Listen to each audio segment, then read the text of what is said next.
नमस्कार दर्शकों, मेरे साथ मौजूद है शेर Kashmir university of agriculture sciences के वाइस चांसलर। तो हम इनसे जानेंगे कि फार्मिंग सेक्टर जम्मू कश्मीर में कितने बूस्ट पे है। सर, आपका बहुत बहुत स्वागत है।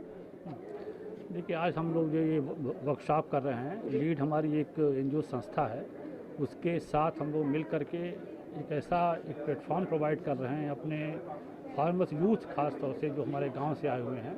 लगभग 250 लोग यहाँ पर आज इकट्ठे हैं, जिसमें कि हमारे स्टूडेंट्स भी हैं, छात्र भी यहाँ के हैं, और 10 डिस्ट्रिक्ट से जो फार्मर्स यूथ हैं जो एग्रीकल्चर से जुड़े हुए हैं या अपना कोई स्टार्टअप खोलना चाह रहे हैं या इस तरफ कोई बिजनेस करना चाह रहे हैं एग्री फूड सिस्टम में, वो यहाँ पर आए हुए हैं। और यहाँ पर बैठ करके उनके साथ हम डिस्कशन करेंगे, उनसे बात करेंगे, और हमारे एक्सपर्ट हैं यहाँ पर है जो कि उस दिशा में उनको किस तरह से बिजनेस मॉडल डेवलप करने के लिए उन्हें क्या टेक्नोलॉजी चाहिए, उनकी मेंटरिंग कैसे चाहिए, बिजनेस डेवलपमेंट करने के लिए क्या क्या उनको मतलब उनको जो है मतलब फीचर्स चाहिए, उस तरह का उनको जो जो क्वालिटी चाहिए, उस तरह का मेंटरिंग चाहिए, वो सारी हम लोग इनको यहाँ प्रोवाइड करेंगे। और लीड चूँकि ये संस्था ऐसी है जो कि गांव के यूथ तक भी जो है उनकी पहुंच है, तो अगर हम दोनों मिलकर ये काम करते हैं तो हमारी यूनिवर्सिटी ने बहुत सारी टेक्नोलॉजी, बहुत सारी पैकेज ऑफ प्रैक्टिसेस फार्मर्स के लिए खोल रखी हैं, और डिफरेंट तरह के क्रॉप्स पर, हॉर्टिकल्चर पे, डेयरी पर या फिशरीज़ पर या पोल्ट्री पर जो भी विकसित कर रही है, वो सारी टेक्नोलॉजी हम इनके थ्रू अपने फार्मर्स को, अपने यूथ को जो जो रहते हैं गांव में, उनको हम दे सकते हैं, और उससे वो अपना एक नया बिजनेस शुरू कर सकते हैं। या अगर स्टार्टअप भी खोलने की संभावना है तो उनको हम उनकी फंडिंग भी करते हैं, इनिशियल फंडिंग करते हैं, ताकि एक बिजनेस के रूप में वो सेटअप हो सके। सर, नौकरी के पीछे जो यूथ भाग रहा है उसके लिए क्या संदेश? वही मैं यही कहूँगा, नौकरी बजाय बजाय कि वो नौकरी के पीछे भागें, वो नौकरी खुद देने वाले बने। क्योंकि इसमें जब आप एक एंटरप्रेन्योर बनते हो और जब एक सक्सेसफुल एंटरप्रेन्योर जब हो जाते हो आप, तो आप खुद लोगों को नौकरी देते हो। और एग्री फूड सिस्टम आज इस तरह का सिस्टम है कि सभी को वन स्टॉप सोल्यूशन चाहिए, सभी को अच्छी अच्छी प्रोटीन डाइट चाहिए, होलसम फूड चाहिए, सेफ फूड चाहिए। इन सबको जो है पैदा करने के लिए एक अच्छा फूड या अच्छा वैल्यू एडेड फूड तैयार करने के लिए इन हमारे जितने भी हैं इस तरह के छोटे छोटे स्टार्टअप हैं, वो आगे बढ़ करके जो हमारा एक अपना भी ग्रोथ कर सकते हैं, अपनी इनकम को जनरेट कर सकते हैं, और साथ में और लोगों के स्वास्थ्य का भी ध्यान में रख सकते हैं। बहुत बहुत आभार सर। मेरे साथ मौजूद हैं प्रोफेसर विनोद गुप्ता जी, स्कॉस्ट यूनिवर्सिटी से, आज के इस इवेंट के कोऑर्डिनेटर इंचार्ज हैं। तो सर, हमारे दर्शकों को सबसे पहले इस प्रोग्राम के बारे में विस्तार से जानकारी दीजिए। मैडम, ये एक्चुअली स्कॉस्ट की कोलैबोरेशन से लीड एक संस्था है जो स्वयंसेवी नॉन प्रॉफिट ऑर्गेनाइजेशन है, उनके माध्यम से ये कार्यक्रम स्कॉस्ट में करवाया जा रहा है। और जैसा भी आपने अंदर देखा होगा, दोनों ऑर्गेनाइजेशन जैसे कृषि विश्वविद्यालय और लीड के बीच में एक मेमोरेंडम ऑफ अंडरस्टैंडिंग साइन हुआ है। देखिए, हमारे पास कृषि से संबंधित टेक्नोलॉजी है, एक्सपर्ट्स हैं, साइंटिस्ट हैं जो अपना काम कर रहे हैं, नई नई टेक्नोलॉजीज डेवलप कर रहे हैं। लेकिन लीड जैसी संस्था जो जिनके साथ हम जुड़ के पूरे जम्मू कश्मीर के कोने कोने तक, गांव-गांव तक पहुंच सकते हैं, इसलिए ये एक एमओयू साइन किया गया है। और आज के इस वर्कशॉप का जो मुख्य उद्देश्य है, उसमें जो अपने बडिंग एंटरप्रेन्योर्स हैं जो अभी कृषि और उससे संबंधित क्षेत्रों में कोई काम करना चाहते हैं, और कुछ प्रोग्रेसिव फार्मर हैं जिन्होंने कुछ प्रोसेसिंग करके या एग्रीकल्चर सेक्टर में या डेयरी सेक्टर में कुछ काम किया है। उसके अलावा इंडस्ट्रियलिस्ट हैं जो एग्रो प्रोसेसिंग में काम भी कर रहे हैं। कुछ अपने एफपीओज हैं जो आज के इस कार्यक्रम में आए हुए हैं। तो कुल मिलाकर के एक सारे स्टेक होल्डर्स की ये एक वर्कशॉप है, जिसमें अभी एक दूसरे के साथ हम पैनल डिस्कशन में अपने विचारों का आदान प्रदान करेंगे, ताकि जो स्टार्टअप के लिए अपने यूथ आगे आना चाहते हैं। देखिए, हम देख रहे हैं कि गाँव से यूथ जो है माइग्रेट कर रहा है, हमें उस यूथ को रोकना बहुत ज़रूरी है। और कृषि क्षेत्र एक ऐसा क्षेत्र है कि जिसका स्कोप जब तक इंसान है तब तक रहेगा। तो इस सेक्टर में अगर आगे बढ़ेंगे, हाँ ठीक है, ये सस्टेनेबल क्षेत्र है। ग्रोथ हम ऐसा नहीं मान सकते जैसे दूसरे क्षेत्रों में होती है कि 20-25%, हाँ, लेकिन जो अच्छे लगन से स्टार्टअप इसमें काम करेगा वो ज़रूर आगे बढ़ेगा। तो ऐसे स्टार्टअप्स को प्रमोट करने के लिए, ऐसे एंटरप्रेन्योर्स को प्रमोट करने के लिए, ऐसे बडिंग यूथ को प्रमोट करने के लिए, और हमारे कुछ स्टूडेंट्स भी यहाँ पर आए हुए हैं, तो स्टूडेंट्स को भी एक मोटिवेशन देने के लिए इस वर्कशॉप का आयोजन किया गया है। सुकास्ट हमेशा से एक बड़ा पॉजिटिव रोल निभाता आया है, चाहे हॉर्टिकल्चर है, चाहे एग्रीकल्चर या इससे अलाइड सेक्टर है। कितनी अपॉर्चुनिटीज़ और कितने चैलेंजेस फेस करने पड़ते हैं?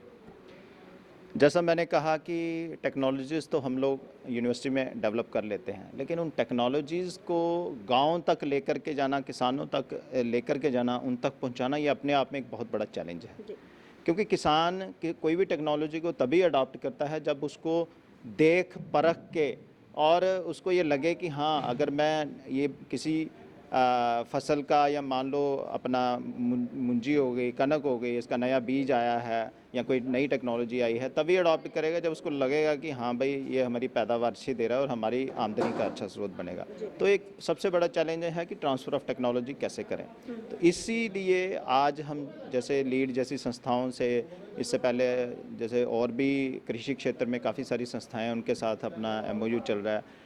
डेवलपमेंट डिपार्टमेंट, आप जितने भी जो स्टॉल्स आप यहाँ देख रहे हैं, इनके माध्यम से भी हम लोगों तक पहुँचते हैं।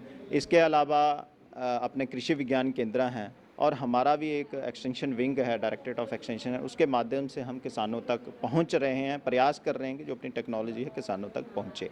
अगर हम ये सोचें कि अगर किसान हमारी दी हुई टेक्नोलॉजी को अडॉप्ट कर लेता है, तो हमें पूरी उम्मीद है कि किसान की इनकम में ज़रूर इजाफा होगा।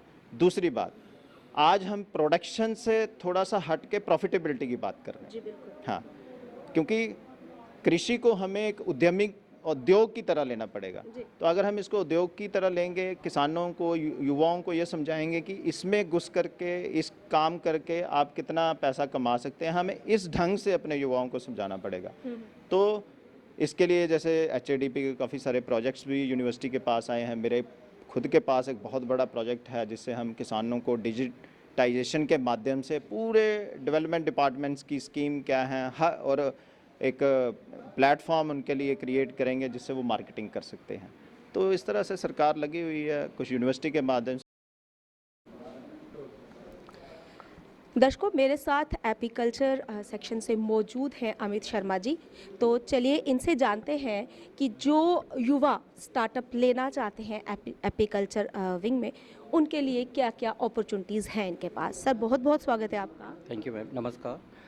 जो एपीकल्चर सेक्शन है इसकी गवर्नमेंट और सेंट्रल गवर्नमेंट से और हमारी स्टेट गवर्नमेंट से काफ़ी अच्छी स्कीम्स आई हुई हैं, और हमारे जितने भी यंग जनरेशन से जो लड़के हैं, हम उनको कहते हैं कि आप इनको एक ऐसे स्टार्टअप यूज़ कीजिए। ये अपना तो बिज़नेस शुरू करेंगे, साथ में एम्प्लॉयमेंट भी इससे जनरेट होगी। क्योंकि इसका सीधा जो अगर हम कॉस्ट बेनिफिट रेशो देखेंगे तो एक सिंपल सा फंडा, अगर आप 100 रुपया लगाते हैं तो इसमें 200 रुपीज़ का आपका प्रॉफिट मार्जिन सीधा बन जाता है। और इसमें बी कीपिंग में जो हमारा एपीकल्चर एक टेक्निकल प्रोसेस रहता है, क्यों इसमें जो हम हनी बीज जो डोमेस्टिकेट करते हैं वो इटालियन बी है, उसे एपिस मेलिफेरा कहते हैं, तो वो ईजिली डोमेस्टिकेट हो जाती है। तो अगर आप 100 या 200 केसेस रखते हैं, तो आजकल जो बीज का जो चल रहा है तो काफ़ी अवेयरनेस फार्मर्स में भी आ गई है। आगे तो फार्मर्स ये कहते थे कि जो हनी बीज है, जो अगर फ्लावर से सक कर लेती है तो उससे हमारा फ्लावर ख़त्म हो जाता है और हमारी क्रॉप रिड्यूस हो जाती है। बट नाउ इट इज़ उनकी अवेयरनेस हो गई है कि जो बीज का जो पॉलिनेशन करने में सबसे ज़्यादा सक्षम रहती हैं, और इससे क्रॉप 20 to 25% बढ़ जाती है। आज की डेट में फार्मर्स खुद इनको हनी बीज जो हमारे प्रोड्यूसर्स होते हैं उनको कहते हैं कि आप आइए और जो बी बॉक्सेस हैं, बी हाइव्स हैं, वो हमारे वहाँ रखिए, और उससे उनका दोनों को बेनिफिट होता है। एक तो उनका नेक्टर मिल जाता है हनीज़ का, और दूसरा सेकेंडली जो क्रॉप्स लगी होती है वो हेल्दी क्रॉप्स होती हैं पॉलिनेशन से। और जो यंग जनरेशन है उनके लिए तो ये काफ़ी अच्छी अपॉर्चुनिटी है। आज की डेट में जो हनी का डिमांड है मार्केट में वो काफ़ी ज़्यादा बढ़ रही है, और जो उसकी प्रोडक्शन है वो उसके कंपैरेटिवली काफ़ी कम है। सर, बात जब हम शुद्धता की करते हैं ना, तो खाने में हम सबको प्योर हनी चाहिए, लेकिन कहीं ना कहीं दिमाग में ये चीज़ रहती है कि जो मार्केट में मिलता है, जो एक नेचुरल प्रोसेस होता है ना, जो हाइव लगा होता है पेड़ पे, वही शुद्ध होता है, वही प्योर है।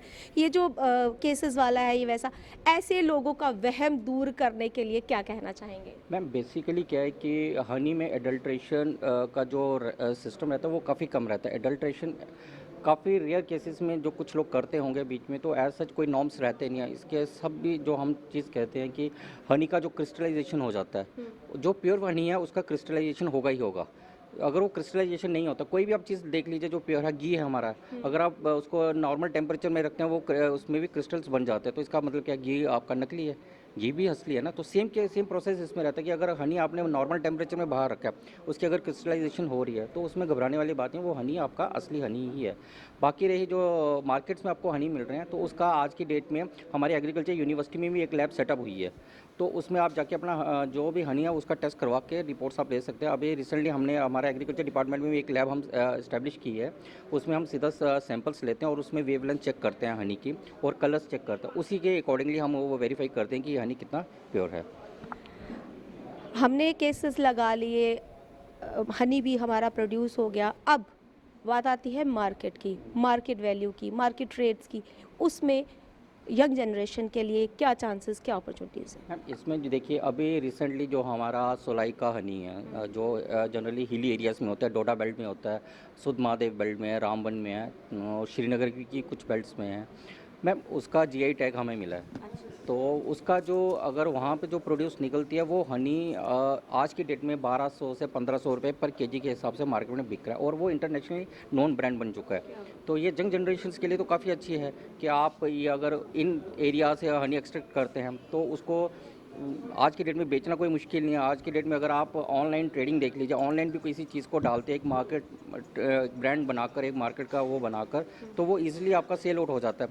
जनरली क्या है कि आज के बड़ी बड़ी मंडीज़ में बड़े बड़े जो बैठे होते हैं परचेजर्स, वो पहले ही हनी जो ग्रोवर्स होते हैं, हनी प्रोड्यूसर ग्रोवर्स होते हैं, उनसे टाई अप किया होता है, लाइसेंस किया होता है, तो उनके जो प्रोड्यूस को वो पिक कर लेते हैं कि हम आपका प्रोड्यूस ले लेंगे, तो वो अपने ब्रांडिंग करके वो उनको सेल आउट करते हैं।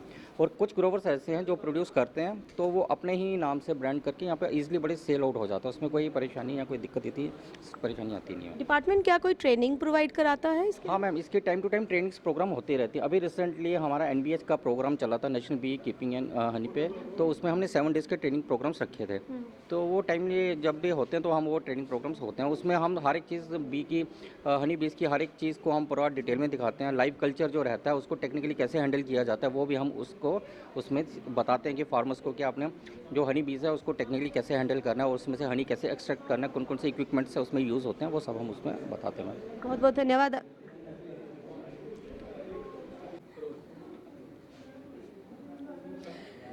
एग्रीकल्चर डिपार्टमेंट के मशरूम विंग के भूपिंदर सिंह जी मेरे साथ मौजूद हैं। ये हमें बताएंगे कि जो मशरूम की क्रॉप होती है उसको वैल्यू एडिड कैसे किया जाता है। सर बहुत बहुत स्वागत है आपका देहात संदेश में। थैंक यू जी, थैंक यू। सर मशरूम जो है ये एक ऐसी क्रॉप है कि अमूमन 2 दिन से ज़्यादा नहीं टिकती है, ठीक है। अब फार्मर जो है ना वो कई बार पशोपेश में रहता है कि ख़राब हो जाएगी, मेरे को नुकसान होगा। ऐसे फार्मर्स के लिए विभाग के पास क्या सोल्यूशन है? देखिए ma'am, thank you very much. हमारा ये है कि मशरूम जो है 1-2 दिन में ही ये ख़राब भी हो जाती है। अगर फ्रेश निकालनी है आपने तो मंडी में ये चली जाती है। अगर आपकी बल्क में ख़राब हो गई है उसके लिए इसमें डिफरेंट जो वैल्यू एडिशन आप कर सकते हो। इसमें सबसे मेन जो है आप अचार बना सकते हो, ठीक है। अचार अगर आपको बनाना आता है तो ठीक है, आप कर सकते हो। अगर आपको नहीं भी आता, उसकी ट्रेनिंग भी हमारा हार्टिकल्चर डिपार्टमेंट है एक, वहाँ पे एक ट्रेनिंग मिलती है आपको अचार बनाने की, ठीक है। आप इसको ड्राई भी कर सकते हो, ड्राई करके इसको बेकिंग के यूज़ में भी ला सकते हैं, बेकरी में भी यूज़ होता है, इसके बिस्किट वगैरह वो भी बना सकते हो, ठीक है। इसी तरह से हमारी जैसे डींगरी क्रॉप है वो हम ड्राई करके काफ़ी देर तक उसको रख सकते हैं। जैसे दिखा सकता हूँ मैं, ये पड़ा है हमारे पास, ये है ड्राई डींगरी हमारी। इसको हम ड्राई करके काफ़ी समय तक रख सकते हैं, और ये लगभग 1 केजी से कोई 100 ग्राम ड्राई होके इसका जो कास्ट है वो लगभग 1000-1200 में केजी में बिक जाती है। अगर किसी की बल्क में निकलती है तो वैल्यू एडिशन में हमारे पास ड्राई भी कर सकते हो आप, तो बटर मशरूम का आप अचार भी डाल सकते हो। जो युवा स्टार्टअप्स लेना चाहते हैं उनको किस तरह से डिपार्टमेंट मोटिवेट करता है, क्या चैलेंजेस रहते हैं और कितनी अपॉर्चुनिटी है अगर एज अ स्टार्टअप इसको अपनाया जाए तो? देखिए मैम, मशरूम का जो स्टार्टअप के लिए हमारे डिपार्टमेंटों ने HADP के तहत भी हमारा मशरूम का भी रखा हुआ है। उसमें जो स्टार्टअप करने के लिए हम ऑनलाइन एप्लीकेशन लेते हैं। उसमें डिपार्टमेंट की तरफ से क्रॉपिंग रूम बनते हैं, controlled cropping room all season. तो उसमें हम मतलब पूरा साल रेगुलर क्रॉप ले सकते हैं। तो उसमें डिपार्टमेंट जो है लगभग एक 20 लाख का प्रोजेक्ट है, उसमें 8 लाख सब्सिडी है डिपार्टमेंट की तरफ से। तो अगर किसी ने वो 2000 बैग का है, 1000 बैग का भी बनवा सकते हैं, उसमें कोई 4 लाख सब्सिडी है। तो अगर किसी ने लार्ज स्केल पे करना है तो वो प्रोजेक्ट ले सकता है हमसे।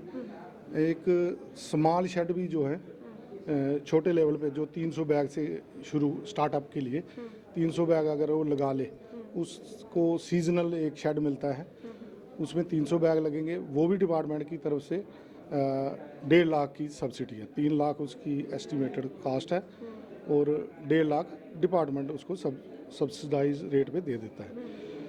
और मशरूम डेवलपमेंट स्कीम हमारी MDO ऑफिस जो जम्मू है, उसकी तरफ से हम ट्रेनिंग शेड्यूल भी देते रहते हैं। वो जिनको ट्रेनिंग लेनी है वो हमारे पास अपना नाम वगैरह लिखा जाते हैं।